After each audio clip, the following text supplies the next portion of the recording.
Road మీద చావు బతుకుల్లో ఉన్నాడు. మీరు 1 లీటర్ రక్తం ఇవ్వాలి. లీటర్ ఏంటి? 2 లీటర్లు ఇస్తా. 3 లీటర్లు ఇస్తా. నేను 4 లీటర్ ఇస్తా. అరే ప్రియా, నీలో ఉందే ప్రెజెంట్ 4 లీటర్లు. నువ్వు అది ఇచ్చేస్తే నేను సినిమా ఎవరితో చేయాలరా? జనరల్ గా మాట్లాడుకుంది. ఏరా నువ్వేం చేస్తావు? मैं तो नहीं करूंगी, मैं तो देखूंगी. ఏది యాక్సిడెంట్ అయి పడున్నాను కూడా ఇవి దేకుంగి. ఇవి నహి కరుంగి. దేకుంగి. నీకు మామూలు కరుంగి కాదు. నాన్న, ఇప్పుడు మనం నెక్స్ట్ సీన్ కి వెళ్దాం. నువ్వు కాలేజ్ అమ్మాయి.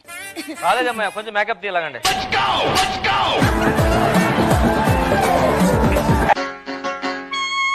మీరేంటి ఏదో చేస్తున్నారు? ఆవిడే కాలేజ్ అమ్మాయి అంటే నేను చంటి పిల్లని కదా. ఓహో, మీరు కాలేజ్ పిల్ల చంటి అమ్మాయి, నేను ఇంకా పుట్టలేదు. నేను పుట్టకుండా ఉండాల్సిందిరా అసలు ఈ సీన్ కి. మీ నలుగురు